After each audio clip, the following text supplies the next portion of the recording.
प्रिय दर्शकों, एक समय की बात है।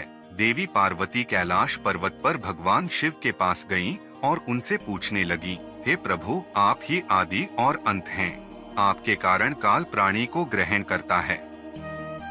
किंतु आज मैं आपके पास यह जानने के उद्देश्य से आई हूँ कि शिवलिंग को जल चढ़ाने के नियम क्या हैं।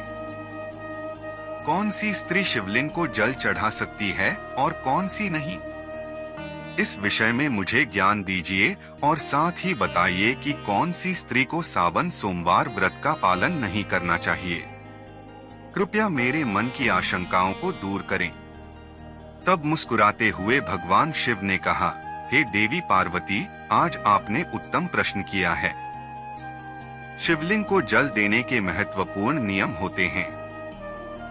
उन नियमों का पालन करते हुए ही शिवलिंग को जल देना चाहिए। यदि कोई व्यक्ति इन नियमों का पालन नहीं करता है तो उसे महापाप लगता है। मैं उस स्थान से रुष्ट हो जाता हूँ जहाँ इन नियमों का पालन नहीं किया जाता। भगवान शिव ने आगे कहा, हे देवी, आज मैं उन 3 स्त्रियों के विषय में बताने वाला हूँ जिन्हें शिवलिंग को जल नहीं चढ़ाना चाहिए। इन स्त्रियों को शिवलिंग को जल देने का कोई शुभ फल प्राप्त नहीं होता है, बल्कि इसके विपरीत उन्हें महापाप लगता है। शिवलिंग ही मेरा साक्षात स्वरूप है, जिसकी नित्य पूजा करने वालों की मैं सदैव रक्षा करता हूँ। आपने देखा है कि किस प्रकार मात्र 12 वर्ष की आयु वाले मार्कंडेय को अमृत का वरदान प्राप्त हुआ था। भगवान शिव ने कहा, शिवलिंग को जल चढ़ाने के नियम बताने से पूर्व मैं आपको मेरे परम भक्त सुमति की एक प्राचीन कथा सुनाता हूँ। जो भी स्त्री इस प्राचीन कथा का श्रवण करती है, उसे शिवलिंग को 100 वर्षों तक जल अर्पण करने का पुण्य प्राप्त होता है। इस कथा को जो भी ध्यान से सुनता है और इसका प्रचार करता है, उसके दुखों का नाश होता है और उसकी दरिद्रता दूर होती है। माता पार्वती ने कहा, हे स्वामी, आपके मुख से इस कथा का श्रवण करना बड़े सौभाग्य की बात है। कृपया आप मुझसे वह कथा कहिए, मैं इसे ध्यान से पूरा अवश्य सुनूंगी। तब भगवान शिव देवी पार्वती को वह कथा सुनाने लगे। भगवान शिव ने कहा, हे देवी पार्वती, पूर्व काल की बात है। अक्षयपुरी नगरी में सुखदेव नामक एक ब्राह्मण निवास करता था। सुखदेव बहुत ही बुद्धिमान, रूपवान और गुणवान था और सभी शास्त्रों में पारंगत था। उसने वेदों का भी अध्ययन किया था। उसी नगर के पास एक अन्य नगर था, जिसमें सुधर्मा नाम का एक विद्वान ब्राह्मण रहता था। उसकी एक पुत्री थी, जिसका नाम सुमति था।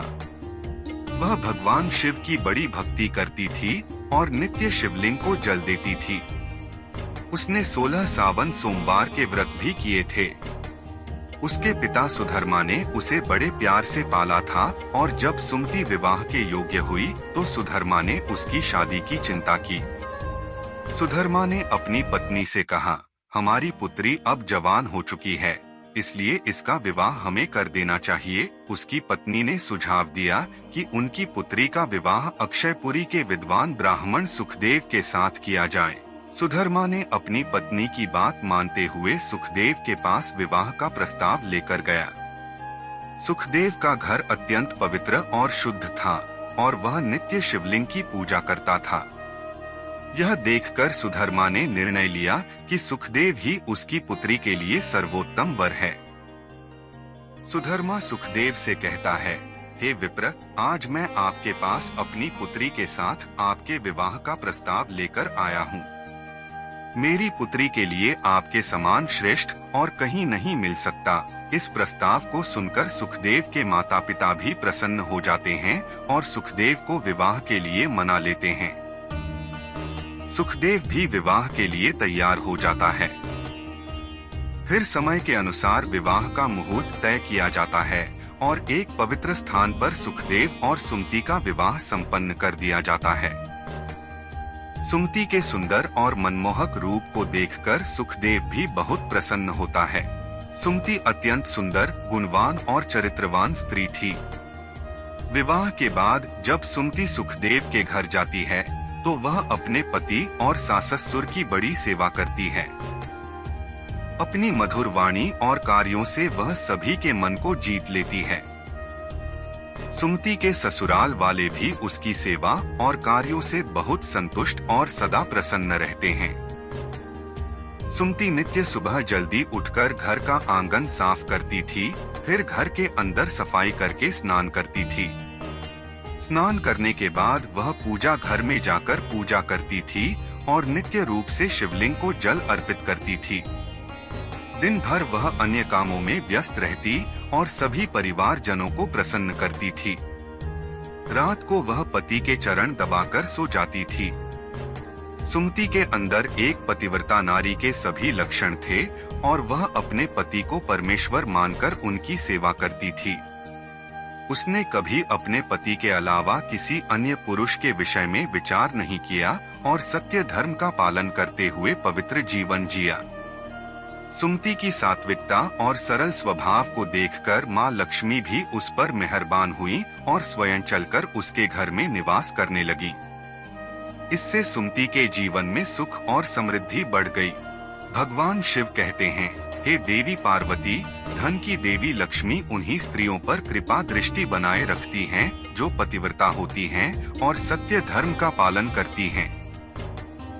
सुमति के अंदर वे सभी लक्षण थे जो एक श्रेष्ठ पतिव्रता नारी के अंदर होने चाहिए। लेकिन आगे मैं तुम्हें बताऊंगा कि सुमति की एक भूल के कारण उसका पूरा परिवार दुखों के बादलों में डूब गया और उसके जीवन में केवल क्लेश, अशांति और दुख ही आ गए।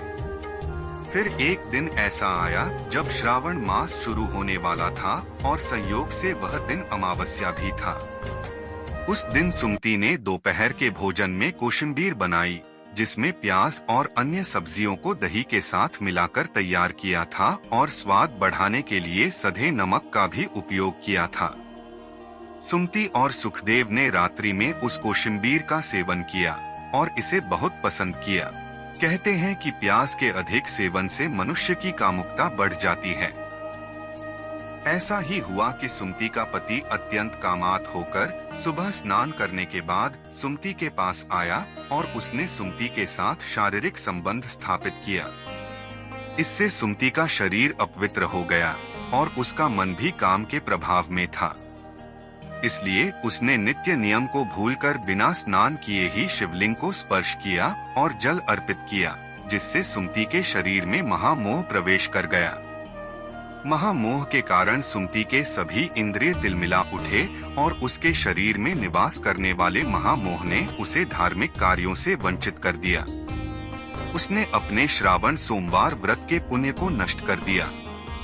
सुमति ने अनजान में लहसुन प्याज का सेवन किया और सोमवार के व्रत के दौरान सधे नमक का उपयोग किया, जिससे उसका व्रत भी विफल हो गया। महामोह के कारण सुमति की मति भ्रष्ट हो गई और इसका विपरीत प्रभाव उसके पति पर भी पड़ा।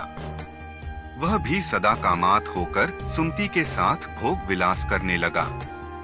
एक दिन सुमति के पति ने सभी सीमाओं का उल्लंघन किया और सुमति के मासिक धर्म के दौरान उसके साथ संबंध स्थापित किया। इससे सुमति के शरीर में निवास करने वाला ब्रह्मा हत्या का पाप उसके पति के शरीर में प्रवेश कर गया। भगवान शिव कहते हैं, हे देवी, जब स्त्री मासिक धर्म से होती है तो उसके शरीर में 3 दिनों तक ब्रह्मा हत्या का पाप निवास करता है। जो पुरुष मासिक धर्म के दौरान स्त्री को स्पर्श करता है या उसके साथ संबंध बनाता है तो यह पाप उसके शरीर में प्रवेश कर जाता है। इस पाप के कारण सुमति के पति को कुष्ठ रोग हो गया। उसके अंग जलने लगे, शरीर पर छाले पड़ गए और उसकी पूरी त्वचा से रक्त और पू की बदबू आने लगी। वह दर्द से चीखने चिल्लाने लगा और कहने लगा कि उसके साथ क्या अपराध हुआ है। अपराध हो गया मेरे द्वारा, यह कैसा भयंकर पाप हो गया है। मैंने सब कुछ जान हुए भी महापाप किया है। हे भोलेनाथ, अब मेरी रक्षा कौन करेगा? तभी सुमति की सांस तुरंत उस स्थान पर आ गई। उसने देखा कि उसका पुत्र कुष्ठ रोग से ग्रसित होकर जमीन पर पड़ा है। वह क्रोध में आकर सुमति से कहने लगी, अरे कुलटा, अरे पापिनी, तूने यह क्या कर डाला? अपने ही पति का धर्म भ्रष्ट कर डाला। तूने उसके साथ मासिक पीड़ा में क्यों संबंध बनाया? अपने पति की ऐसी हालत देखकर सुमति बहुत घबरा गई और जोर जोर से रोने लगी। उसने कहा, हे सासू माँ, मुझे क्षमा करो, मुझसे बहुत बड़ा अपराध हो गया है। काम के वशीभूत होकर मेरे द्वारा यह अपराध हो गया है। तब सुमति की सास ने कहा, हे पापिनी, तू इस घर से अभी चली जा। तुझ जैसी कुलटा स्त्री को इस घर में नहीं रहना चाहिए। तूने मेरे बेटे के जीवन को नरक बना दिया है और पता नहीं आगे और क्या क्या करेगी। सुमति कहती है, हे सासू माँ, मैं कहाँ जाऊँ? मेरे पति के अलावा मेरा कोई नहीं है। मैं उन्हें छोड़कर जीवित नहीं रह सकती।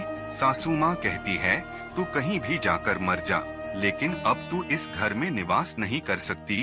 इतना कहकर सुमति की सास ने उसे धक्के मारकर घर से निकाल दिया। सुमति दुखी होकर घर से निकल गई। उसे अपनी भूल पर बड़ा पछतावा होने लगा। उसे कुछ भी समझ में नहीं आ रहा था कि वह क्या करे। तब सुमति चलते चलते एक वन में जाती है। उसी वन में एक शिव मठ होता है। सुमति उस मठ पर सहायता मांगने के लिए जाती है, लेकिन वहाँ पर कोई नहीं होता है। वह उसी मठ पर जाकर बैठ जाती है और अपने दोष के विषय में सोचते हुए दुखी होने लगती है। फिर कुछ समय बाद एक साधु उस आश्रम पर आते हैं, जो कि मठ के पुजारी होते हैं। जब वे साधु एक स्त्री को अपने मठ पर दुखी बैठा हुआ देखते हैं, तो आश्चर्यचकित हो जाते हैं और पास जाकर उस स्त्री से पूछते हैं, हे कल्याणी, तुम कौन हो और किस कारण से इस स्थान पर अकेली बैठी हो? तुम्हारे दुख का क्या कारण है? कोई गुप्त बात ना हो तो अवश्य बताओ, शायद मैं तुम्हारी कोई मदद कर सकूं। तब सुमति कहती है, हे मुनिवर, मेरा नाम सुमति है। मेरे द्वारा घोर पाप हो गया था। उसी कारण से मैं अपने परिवार से बिछड़कर इस स्थान पर आई हूँ। तब साधु कहते हैं, हे देवी, यह क्या कह रही हो तुम? तुमने कौन सा पाप किया है? मुझे विस्तार से बताओ, मैं तुम्हारी कोई सहायता कर सकूं तो प्रयत्न अवश्य करूंगा। सुमति कहती है, हे मुनिवर, मेरे द्वारा घोर पाप हो गया है। मासिक धर्म के दौरान मैंने पति के साथ संबंध बनाया था। इसी कारण से मेरे पति कुष्ठ रोग से ग्रस्त हो गए और दुख भोग रहे हैं। फिर साधु कहते हैं, बेटी, तुम चिंता मत करो। तुम्हारे द्वारा जो पाप हुआ है उसका प्रायश्चित करो। तुम्हें पाप से मुक्ति मिल जाएगी। तुम इस मठ में रहकर भगवान शिव शंकर की पूजा करो। शिवलिंग को नित्य जल दो और बेलपत्र अर्पण करो। यही तो पूरे संसार के पिता हैं। जो भी इनके शरण में आता है उसका उद्धार निश्चित ही होता है और तुम्हारा पति भी जल्दी ही ठीक हो जाएगा। फिर वह सुमति वहीं पर उसी शिव मठ में रहकर भगवान शिव और शिवलिंग की नित्य पूजा करने लगती है। रोज स्नान करके वह ब्रह्मचर्य का पालन करते हुए शिवलिंग को जल चढ़ाती है और शिवलिंग पर बेलपत्र अर्पण करती है। वह भगवान शिव को मिष्ठान भोग लगाती है तथा उस मठ में मौजूद सभी गायों को चारा डालती है और उनकी सेवा करती है। दिन भर वह मठ के मंदिर में भगवान शिव की मूर्ति के आगे बैठकर भगवान शिव जी की भक्ति करने लगती है, उनकी स्तुति करती है और फिर से अपने पति के मंगल होने के लिए 16 सोमवार का व्रत भी करती है। इस प्रकार से 1 वर्ष बीत जाता है। किंतु वहीं दूसरी ओर भगवान शिव भी उसकी परीक्षा ले रहे होते हैं। अब अगला श्रावण मास प्रारंभ होता है। तब साधु महाराज कहते हैं, हे पुत्री, तुम इस श्रावण मास में निरंकार सभी सोमवार का व्रत करो।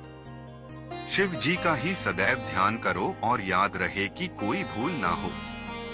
अब मैं तुम्हें सावन सोमवार व्रत के विषय में विस्तार से बताता हूँ, तुम इसे ध्यान से सुनो। किसी भी स्त्री या पुरुष को सावन माह में किसी भी प्रकार के तामसिक पदार्थों का सेवन नहीं करना चाहिए। परहेज की हुई किसी भी वस्तु का सेवन नहीं करना चाहिए। हे पुत्री, शिवलिंग पर भूल से भी केतकी पुष्प और तुलसी पत्र को अर्पण नहीं करना चाहिए और न ही शिव जी की पूजा में शंख का उपयोग करना चाहिए। शिवलिंग पर कभी भी हल्दी, कुमकुम और सिंदूर अर्पण नहीं करना चाहिए। अब तुम सच्चे मन से भोलेनाथ की पूजा आराधना करो, वे अवश्य तुम्हारी सभी इच्छाओं को पूर्ण करेंगे। अब सुमति इसी प्रकार से सोमवार के व्रतों का पालन करती है, किंतु उसे कोई भी साक्षात्कार या अनुभव नहीं आ रहा था, जिससे हताश होकर वह एक दिन मन में आत्महत्या करने का विचार करती है, क्योंकि उसके जीवन में किसी भी प्रकार का सुधार उसे नजर नहीं आ रहा था। तब वह शिव मठ के पास वाली नदी के किनारे जाती है और भगवान शिव का स्मरण करते हुए जल समाधि लेने का प्रयास करती है, किंतु उसी समय एक चमत्कार हो जाता है।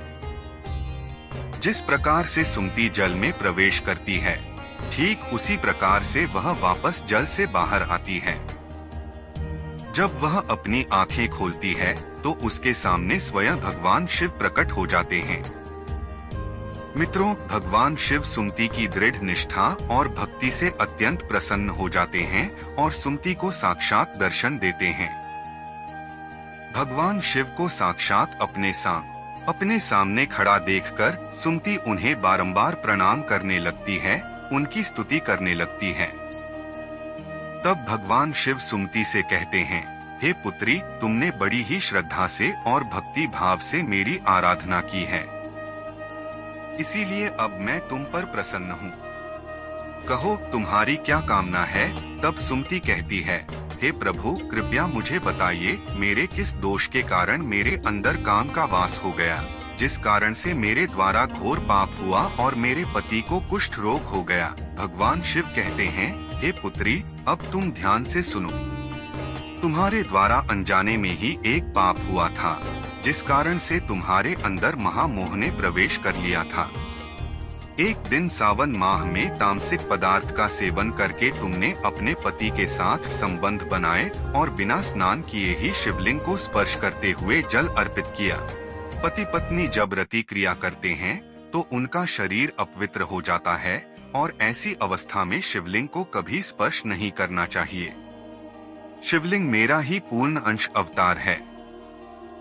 तुमने अपवित्र अवस्था में ही शिवलिंग को जल अर्पण किया था, जिस कारण से मैंने तुम्हारे घर का त्याग किया और फिर महामोह ने तुम्हारे अंदर प्रवेश कर लिया। उसी महामोह के कारण तुम्हारे और तुम्हारे पति के अंदर काम का प्रभाव अधिक बढ़ गया और मासिक धर्म के दौरान स्त्री के साथ संसर्ग होने के कारण तुम्हारे पति को कुष्ठ रोग हो गया था। सुमति कहती है, हे प्रभु, अनजाने में मुझसे यह बड़ा पाप हो गया था। अब इस पाप का क्या प्रायश्चित है? भगवान शिव कहते हैं, हे सुमति, इस पाप का प्रायश्चित तुमने 1 वर्ष तक ब्रह्मचर्य व्रत का पालन करके कर लिया है और 16 सोमवार का निरंकार व्रत भी किया, इसीलिए अब तुम पापों से मुक्त हो। सुमति कहती है, हे प्रभु, कृपया मुझे बताइए, किस अवस्था में शिवलिंग को जल नहीं चढ़ाना चाहिए और शिवलिंग पर जल चढ़ाने के क्या नियम हैं? तब भगवान शिव कहते हैं, हे पुत्री, अब मैं तुम्हें शिवलिंग को जल देने के नियम बताता हूँ, तुम इसे ध्यान से सुनो। हे पुत्री, शिवलिंग अत्यंत पवित्र होता है, इसलिए हमेशा स्नान करके ही शिवलिंग को जल अर्पण करना चाहिए। नियम बताए हैं, इसे ध्यान में रखो। सुमति कहती है, हे प्रभु, मेरे पति कुष्ठ रोग से पीड़ित हैं, कृपा करके मेरे पति को रोग से मुक्त कीजिए। तब शिव जी कहते हैं, हे पुत्री, तुमने इस शिवलिंग की 1 वर्ष तक पूजा की है और नित्य बेल पत्र अर्पण किए हैं। वृक्षों में बेल पत्र मुझे सबसे प्रिय हैं। शिवलिंग पर तुमने जो बेल पत्र अर्पण किए थे, उन पत्तों को अपने पति को गुप्त रूप से खिला दो, वह रोग और पापों से मुक्त हो जाएगा। इतना कहकर भगवान शिव अंतर्ध्यान हो जाते हैं। यह सुनकर सुमति बहुत प्रसन्न हो जाती है और भगवान शिव को बारंबार प्रणाम करके धन्यवाद देती है। फिर सुमति उस शिवलिंग पर अर्पित बेलपत्र के कुछ पत्ते उठाकर घर पर जाती है और अपने कोढ़ी पति को खिला देती है। शिवलिंग के पत्ते खाते ही उसका पति एकदम से स्वस्थ हो जाता है और सुमति को गले से लगा लेता है। सुमति की सास भी जब यह चमत्कार देखती है तो वह बड़ी प्रसन्न हो जाती है और फिर वे सभी प्रसन्नता से रहने लगते हैं। मित्रों, भगवान शिव कहते हैं, हे देवी पार्वती, इसीलिए इन अवस्थाओं में स्त्रियों को शिवलिंग को जल नहीं चढ़ाना चाहिए और न ही शिवलिंग को स्पर्श करना चाहिए, अन्यथा इसके अशुभ परिणाम भोगने पड़ते हैं, जैसा सुमति के साथ हुआ था। प्रिय दर्शकों, अब हम जानते हैं शिवलिंग से जुड़े कुछ महत्वपूर्ण नियम। क्या आप जानते हैं भगवान शिव जी की पूजा में यह 3 चीजें उपयोग करना वर्जित है? आपको पुण्य की जगह पाप मिलेगा। तो चलिए जान लेते हैं कौन सी हैं वह 3 चीजें। सबसे पहले है तुलसी के पत्ते। जी हाँ दोस्तों, तुलसी माता लक्ष्मी का रूप है और माता लक्ष्मी भगवान श्री हरि विष्णु जी की पत्नी हैं, इसलिए तुलसी के पत्ते कभी भी शिवलिंग पर नहीं चढ़ाना चाहिए। दूसरा है शंख। शिवजी ने शंखचूड़ नाम के दैत्य का वध किया था और उसी के हड्डियों से शंख की निर्मित हुई है। तीसरा है केतकी का फूल। पुराणों के अनुसार भगवान विष्णु और ब्रह्मा जी के विवाद में केतकी के फूलों ने ब्रह्मा जी के झूठ में साथ दिया था। भगवान शिव इस विवाद में निर्णायक की भूमिका में थे। शिवजी ने केतकी का झूठ पकड़ लिया और उसे श्राप दिया कि उसका उपयोग उनकी पूजा में नहीं किया जाएगा। भगवान शिव जी पीले और सफेद कनेर के फूल पसंद करते हैं। आप उन्हें जरूर अर्पित करें। धतूरे के फल और फूल भी अर्पित कर सकते हैं। साथ ही दूध, चंदन से लेप चढ़ाना भी शुभ माना जाता है। पुराणों में शिवलिंग को ही ब्रह्मांड का केंद्र माना गया है। इस केंद्र से समस्त ब्रह्मांड को ऊर्जा प्राप्त होती है। शिवलिंग से ही इस ब्रह्मांड की उत्पत्ति हुई है, इसीलिए शिवलिंग को ऊर्जा का केंद्र माना गया है। शिवलिंग के पास कोई भी ऐसी वस्तु नहीं रखनी चाहिए जिससे शिवलिंग से निकलने वाली ऊर्जा नकारात्मकता में परिवर्तित न हो। वास्तुशास्त्र के अनुसार यदि ऐसी वस्तुएं शिवलिंग के पास रखी जाती हैं, तो घर का वातावरण भी नकारात्मक हो जाता है। जैसे कि एक साथ 2 शिवलिंग, तुलसी का पौधा, कांसे के बर्तन।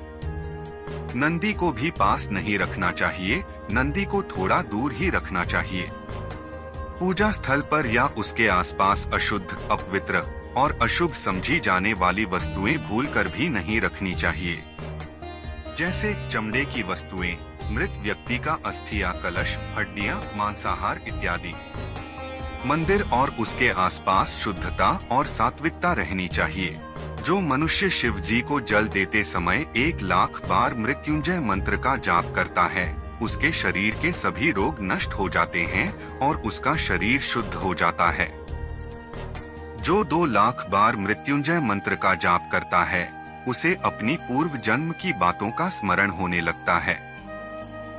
और जो मनुष्य 3,00,000 बार मृत्युंजय मंत्र का जाप करता है, उसे काम्य वस्तुओं की प्राप्ति होती है, अर्थात वह जिन वस्तुओं की कामना करता है वह उसे प्राप्त हो जाती हैं।